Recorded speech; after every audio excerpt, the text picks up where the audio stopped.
Padre, del Hijo y del Espíritu Santo. Amén. Del Evangelio según San Juan, capítulo 14. No se turbe vuestro corazón. Creed en Dios y creed también en mí. En la casa de mi Padre hay muchas moradas. Si no, os lo habría dicho, porque me voy a prepararos un lugar. Cuando vaya y os prepare un lugar, volveré y os llevaré conmigo, para que donde estoy yo estéis también vosotros. Y a donde yo voy ya sabéis el camino. Tomás le dice: Señor, no sabemos a dónde vas. ¿Cómo podemos saber el camino? Jesús le responde: Yo soy el camino y la verdad y la vida. Nadie va al Padre sino por mí. Palabra del Señor, gloria a ti, Señor Jesús. ¿Cuántas veces habremos escuchado estas palabras de Jesús? ¿Cuántas veces hemos asistido a funerales de gente muy querida o no, gente conocida o que queríamos a su familia, y el sacerdote, en el nombre de Jesús, proclama estas palabras, que hablan de, primero, no tengáis miedo, porque efectivamente la muerte provoca miedo. Cuando uno dice, me tengo que morir, y empieza a pensar, tengo los días contados, no sé cuánto tiempo voy a estar aquí. Claro, pues eso provoca una impresión muy grande. La muerte es un gran misterio. La muerte, en definitiva, es esa señal de la fe por la que, de algún modo, tenemos que hacer un acto de suprema confianza en Dios, diciendo, Señor, porque creo en ti, porque creo que eres Padre, porque creo que me amas, no es posible que tú me llames a la existencia para luego pasar a la nada. No es posible que yo sea un juguete tuyo, en el sentido que tú digas, oye, ahora que viva, ahora que no viva, ahora sí, ahora no. La muerte es algo muy importante, tanto es así que el mismo Verbo encarnado, el Dios que se hizo hombre, quiso también pasar por el trance de la muerte, precisamente para vencerla, porque en definitiva la muerte da miedo. ¿Por qué? Porque nuestro mayor enemigo es esa posible destrucción total, que dejemos de existir. Y entonces, claro, si nuestra existencia no continúa, nuestra vida carece de sentido. ¿Para qué levantarme cada mañana? ¿Para qué esforzarme? ¿Para qué perdonar? ¿Para qué? Si al final todo va a terminar en la nada. Pero nosotros creemos que Jesucristo, crucificado, ha resucitado. Y por tanto, la primera idea más importante para un creyente es que la muerte no es un final. Con la muerte no se termina la vida. Dice el prefacio de la misa de los difuntos, la vida de los que en ti creemos, Señor, no termina, se transforma. Y al deshacerse nuestra morada terrenal, adquirimos una mansión eterna en el cielo. Y por tanto, fijaos, la muerte no es un lugar. La muerte no es un modo de existir. No, es que está muerto. No, la muerte es una puerta. La muerte es un umbral. Un umbral que todos tendremos que pasar haciendo una apuesta. Termina mi vida, Señor, biológica, comienza mi vida en plenitud contigo. Y apuesto por ti, creo en ti, espero en ti. Sé que me voy a encontrar contigo. Solo desde esa perspectiva de la fe, ese miedo natural a la muerte que nos sale solo. Todos tenemos ese miedo, no es que nos eduquen o digan, venga, a ver si consigues tener miedo. No, nos sale solo, espontáneo, porque nos resignamos siempre. En el corazón del hombre hay como una sed de eternidad, una sed de plenitud, una sed de felicidad, que sabemos que en esta vida no lo hemos encontrado, y sería muy macabro, muy cruel que un Dios que pone en nuestro corazón un deseo de felicidad, de plenitud y de vida, que no lo pudiéramos conseguir. Entonces, ¿por qué, Señor, deseo tanto eso si al final nunca se me va a dar? Y esto es patrimonio de la humanidad. En todos los pueblos, en todas las culturas, en todos los momentos de la historia, los seres humanos han tenido sed y necesidad de ser eternos, de que todo lo bello, de que todo lo verdadero, de que todo lo bueno no se termine. Y por eso, primera idea que yo creo que es bonito que lo pensemos. Señor, tú me has llamado a la vida, y además me has llamado para un tiempo. El tiempo es la sucesión de los momentos. Y es bonito que el tiempo también tenga un límite. Nosotros somos limitados.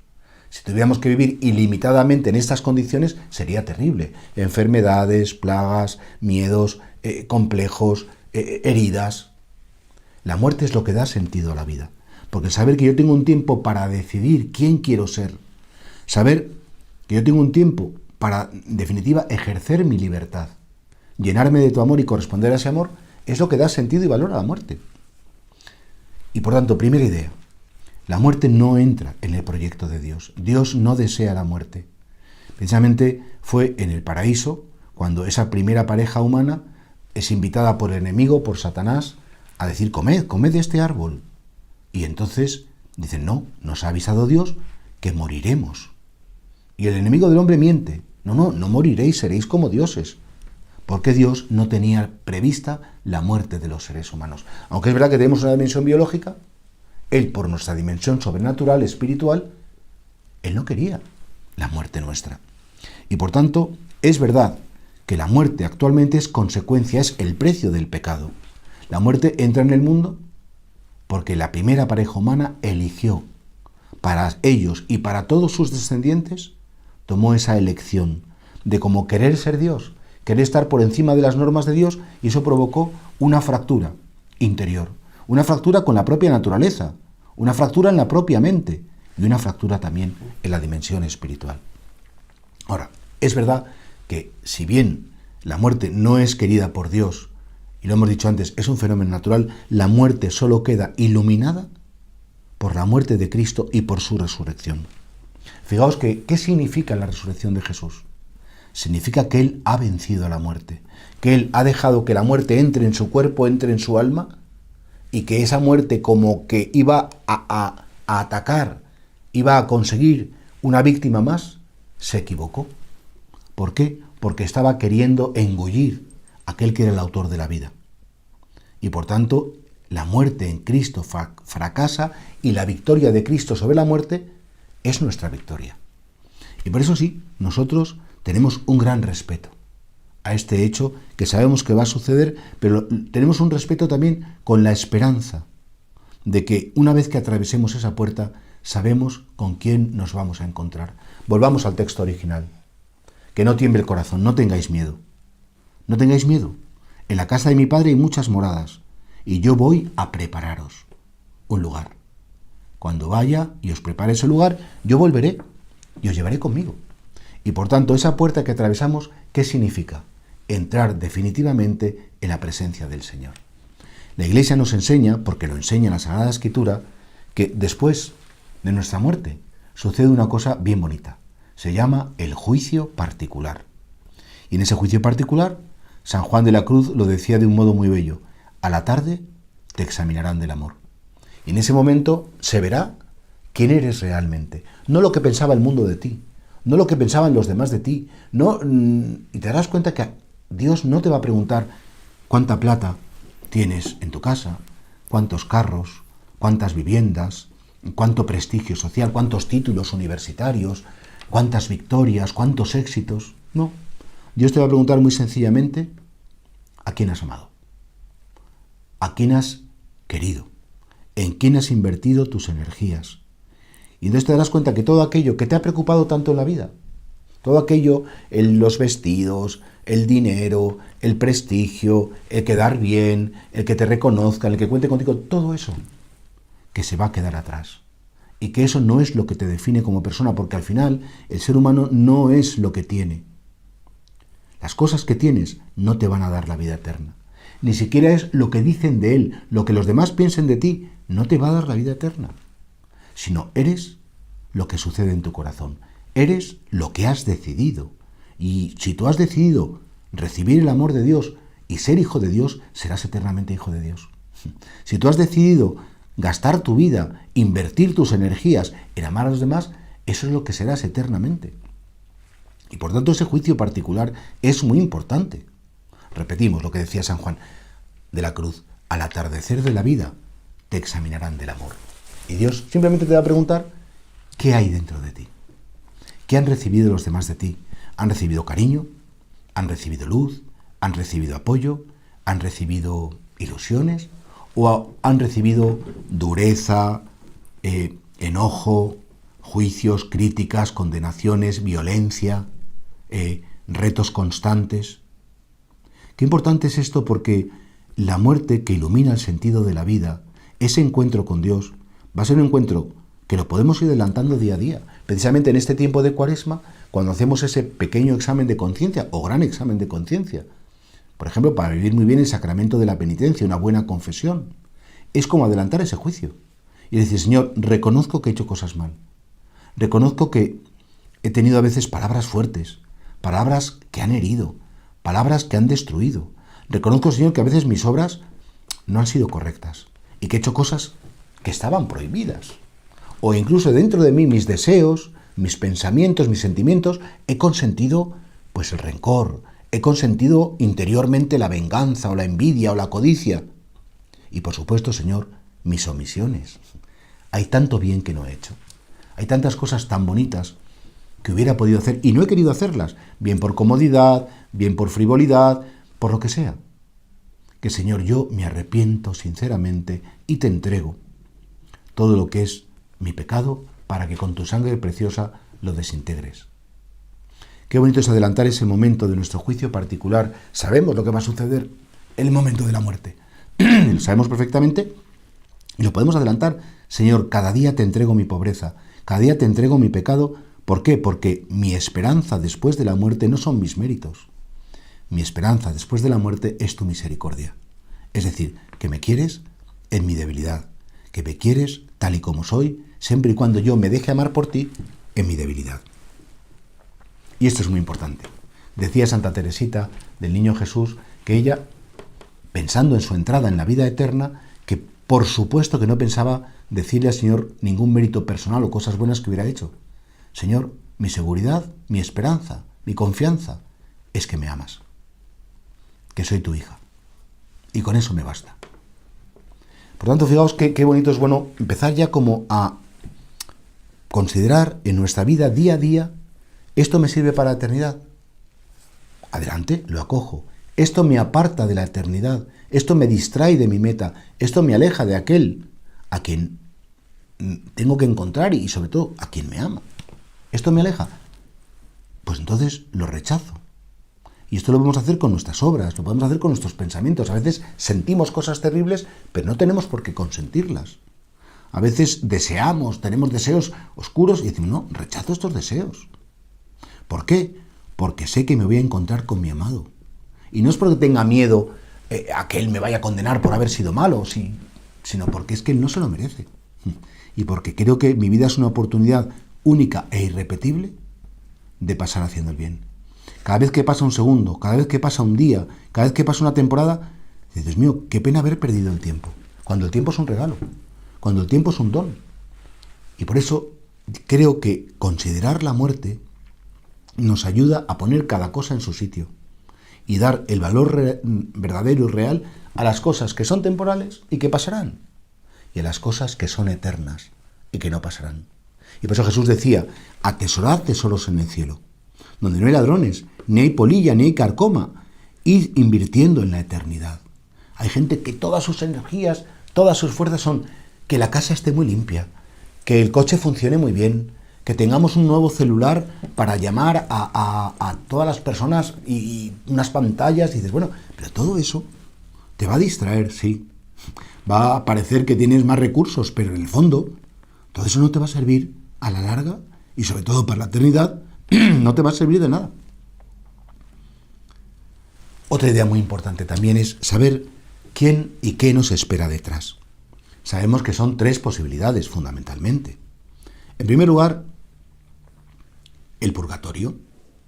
Es una verdad de fe que después de la muerte, aquellas almas que mueren con limitaciones, que mueren con defectos, con pecados veniales, pues que esas personas tienen la posibilidad de ser mirados con el fuego del amor de Cristo y en esa mirada purificadora, esto lo dice Benedicto XVI de un modo precioso en Spe Salvi, ¿no?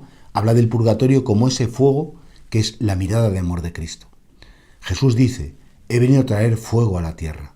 Y se refería a las almas. Y ese fuego, de algún modo, como que elimina todo lo que es falso, elimina todo lo que es inútil, elimina todo lo que de algún modo me hace daño y me aleja de Dios, para que yo me pueda presentar ante la eternidad limpio, perfectamente equipado, digamos, preparado con su gracia.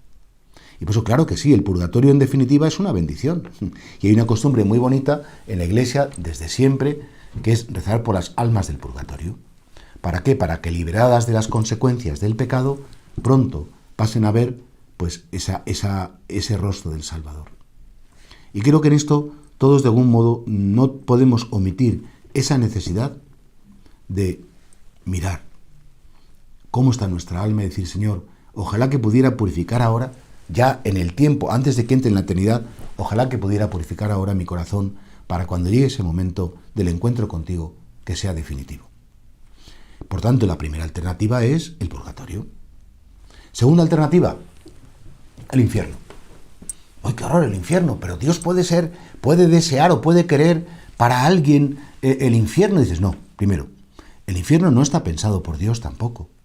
El infierno es la consecuencia de aquellas personas que rechazan el amor, que viven en el odio, en la rabia, que viven en la destrucción y que habiéndoseles ofrecido el amor de Dios, lo han rechazado radicalmente. Claro, esto es muy serio. ¿Por qué? Porque efectivamente tú eres libre y si eres libre puedes decir sí o no a una invitación al amor. Dios no te obliga a amarle. Dios no te obliga a decir sí, porque entonces al final no habría libertad. La libertad precisamente es que puedo elegir. Y claro, hay mucha gente que dice, no, yo el infierno no puede ser, que Dios no pueda querer la eternidad feliz de todos sus hijos. Y dice, bueno, no, si Dios la quiere. Lo decía San Pablo, Dios quiere que todos los hombres se salven y lleguen al conocimiento de la verdad. Claro que sí, pero respeta la libertad del hombre. Y en tercer lugar, como es lógico también, sabemos que después nuestra meta definitiva es el cielo. Y qué bonito porque San Pablo dice que ni el ojo vio, ni el oído escuchó, ni la lengua humana puede expresar lo que Dios ha preparado para los que ama. No tenemos palabras para describir el cielo. Debe ser tan impresionante, pero sabemos que todo lo que aquí en la tierra hemos anhelado, todo lo que hemos deseado, todo lo que hemos querido ser, sucederá. Porque los dones de Dios son irreversibles. Lo más importante del cielo, que entraremos en la visión beatífica y contemplaremos la belleza del Señor cara a cara, como la fuente de la vida, la fuente de la luz, la fuente de la paz, la fuente de la felicidad. Pero asociada a Dios, nos encontraremos con las personas amadas, las que hemos tenido aquí en la tierra, con las que hemos tenido un vínculo maravilloso y que seguimos llorando su ausencia porque es un llanto de amor, es una pena no poder estar con ellos y lo anhelamos. Y en tercer lugar, el cielo es esa dimensión en la cual se cumplirán todos nuestros anhelos buenos, todos nuestros deseos, todo aquello de lo que hemos sido privados en la tierra, sabemos que con creces se nos concederá en el cielo, en la eternidad. De hecho, hay una parábola preciosa cuando Jesús habla del rico Epulón y del pobre Lázaro.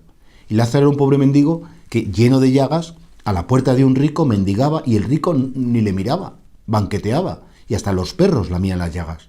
Y dice el Señor Jesús, cuando el pobre murió, fue llevado al paraíso por los ángeles. Pero cuando el rico murió, fue llevado al infierno. Es curioso, ¿eh? Y cómo cuando el rico le dice a Abraham, padre Abraham, ¿por qué estoy aquí? Y él está ahí y dice, mira, tú has recibido todos tus bienes en la vida. Y él, que no ha podido recibir nada, es justo que ahora tenga aquello de lo que ha sido privado. Tiene que ser así. Y saber que, en definitiva, ese cielo está abierto a todos. Que nadie está privado del cielo. Que la sangre de Jesús ha sido derramada en la cruz para todos los hombres. Incluso aquellos que no están bautizados y que no conocen a Jesús sin culpa, pues se les ofrecerá la salvación. Claro que sí. Y en ese momento todos comprenderán que la única razón por la que podemos ir al cielo es porque Jesús ha muerto y ha resucitado por nosotros. Y creo que todos tenemos un anhelo del cielo. Y creo que todos deseamos el cielo tanto para nosotros como para las personas que amamos y por eso rezamos. Y entonces considera que esta meditación del tiempo de Cuaresma sobre el fenómeno, sobre el hecho de la muerte, me gustaría que de algún modo, ya empezando a aterrizar, ¿qué consecuencia tiene en tu vida el hecho cierto de que un día nos encontraremos con el Señor cara a cara? ¿Te da miedo el juicio de Dios? ¿Realmente tu relación con Dios es tan cordial, tan cercana, tan próxima? Es decir, ¿pero cómo me va a dar miedo? Si Dios es mi papá, me quiere más que mi mamá, más que mi papá, me quiere más que nadie, ¿cómo me va a dar miedo? Y si le tengo miedo es que algo no está bien, es que mi fe todavía no está purificada. No podemos tener miedo ante el pensamiento de la muerte. Está claro que tenemos que pedirle al Señor y a la Virgen Santísima pues una mirada de confianza. ¿Cómo influye también en nuestra vida esto? Pues que nosotros al final querremos aplicar los criterios evangélicos a nuestra vida. Jesús dice, no juzguéis, no seréis juzgados, no condenéis, no seréis condenados. Perdonad y se os perdonará, porque la medida que uséis la van a usar con vosotros. Fijaos que es muy bonito ver cómo todas las enseñanzas de Jesús hacen referencia a la vida eterna, hacen referencia a lo que va a suceder después de la muerte. Toda la predicación de Cristo está pensada para la eternidad. Jesús no es un ideólogo que ha venido a crear un sistema de pensamiento. Jesús no es un fundador más de una religión como que ha venido a dar unos principios. No, Jesús viene a prepararnos para la muerte. Jesús viene a preparar nuestra alma primero con su sangre preciosa, pero también con sus enseñanzas para que nuestra calidad de vida después de la muerte sea una calidad de vida de plenitud, de infinitud, maravillosa. Y por eso qué bonito es saber que cuando el Señor dice, bienaventurados los pobres en el espíritu, porque de ellos es el reino de los cielos, bienaventurados los que lloran, porque serán consolados, los limpios de corazón, porque verán a Dios, es saber que hasta nuestras pobrezas, nuestros límites, tienen una consecuencia en la eternidad. Dice Jesús, venid vosotros benditos de mi Padre, porque tuve hambre, me disteis de comer, tuve sed, me disteis de beber, estuve desnudo. ¿Cuándo, Señor? Cada vez que lo hacíais con uno de estos, los más pequeños, me lo estabais haciendo a mí. Y por tanto, efectivamente, qué importante es considerar que la vida en el tiempo tiene consecuencias para la eternidad. Lo que yo hago o dejo de hacer me limita, en sentido que disminuye mi corazón o ensancha mi corazón. Y ante la muerte vienen muchos pensamientos. Primero, Señor, lléname de tu amor. Lléname de tu amor porque yo lo que quiero es en esta vida alcanzar, como un don, no como un derecho, alcanzar el marcharme de aquí, tal vez lleno de defectos, pero alcanzar tu amor, alcanzar tu misericordia. Si eso es lo único que me importa en la vida, todo lo demás es muy secundario. Jesús lo dice, ¿de qué le sirve al hombre ganar el mundo entero si pierde su alma? Y hace tantas parábolas, un hombre que tenía un granero y que dijo, bueno, pues como ya tengo tanto dinero, voy a dejar de trabajar y a vivir. Y dice, pero si te van a pedir cuentas de tu alma esta noche, todo lo que has hecho, ¿para quién va a ser? Aquí en España decimos mucho eso de, es que quieres ser el rico del cementerio. Todas esas riquezas que tanto te preocupan, que acumulas, te las vas a llevar a la eternidad. Y entonces, claro, efectivamente, pensar en la muerte, pensar en el después, pensar en el mañana, es esencial. Mirad, los paganos viven como si no hubiera haber nada después y por eso necesitan sentir, gastar, reír, tomar, mucha actividad de halagos, de placeres, porque piensan que todo tiene que suceder aquí. Y Jesucristo viene a decir precisamente lo contrario, completamente lo contrario. ¿Por qué? Porque Él nos da la definición verdadera de lo que es un ser humano. Un ser humano es un ser trascendente, es un ser pensado para la eternidad, es un ser que la muerte no se va a convertir en una cárcel. Repito, que la muerte va a ser una puerta. Y esto es un don de Dios, y esto es preciosísimo. Por supuesto, además de prepararnos para nuestro propio momento del encuentro con Dios y querer llenarnos del amor de Dios como un don que recibimos, tenemos que orar por los difuntos. Siempre lo hacemos. Es muy importante y la Iglesia nos invita a ofrecer sufragios, responsos, funerales. Es importante tener en nuestra mente a los difuntos. ¿Por qué? Porque algún día también nosotros seremos difuntos y necesitaremos que pidan por nosotros. Cuando decimos en el credo, creo en la comunión de los santos, es esa conexión de amor que existe entre las personas que bautizadas están en la tierra y ya en plenitud están en el cielo.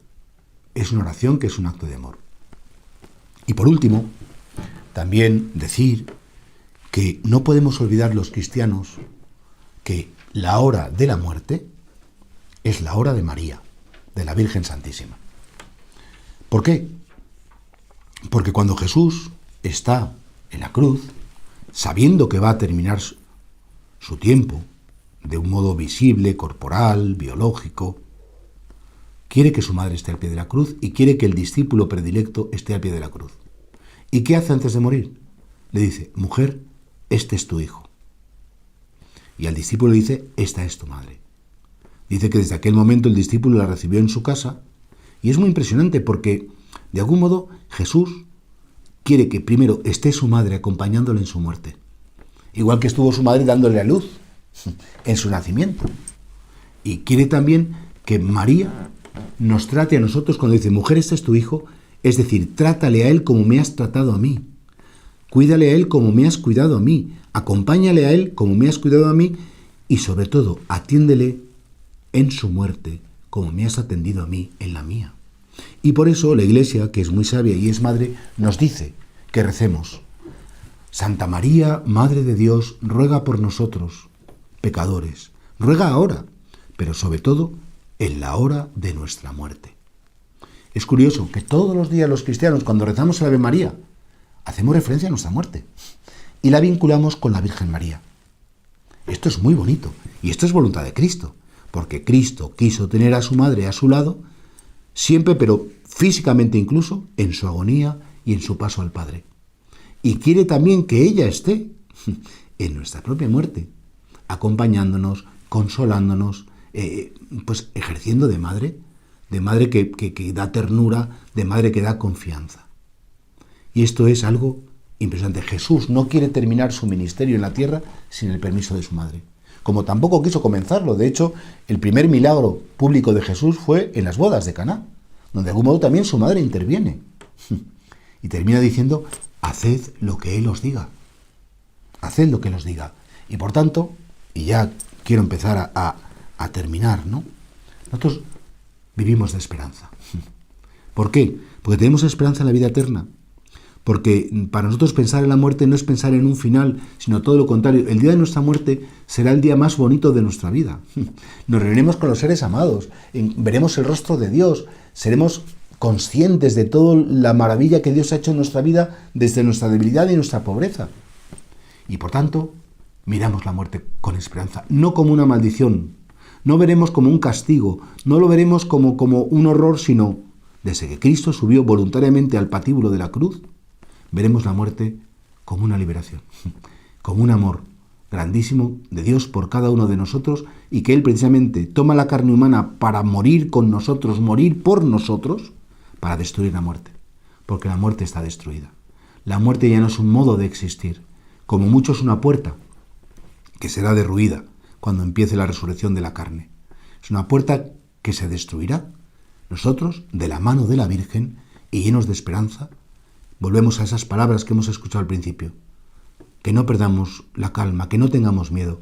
Confiamos en Dios, confiamos en Jesús, sabemos que en la casa de su Padre hay muchas moradas y que Él vendrá y prepara para nosotros una morada y nos llevará a esa morada que nos ha preparado. En el nombre del Padre, y del Hijo, y del Espíritu Santo. Amén.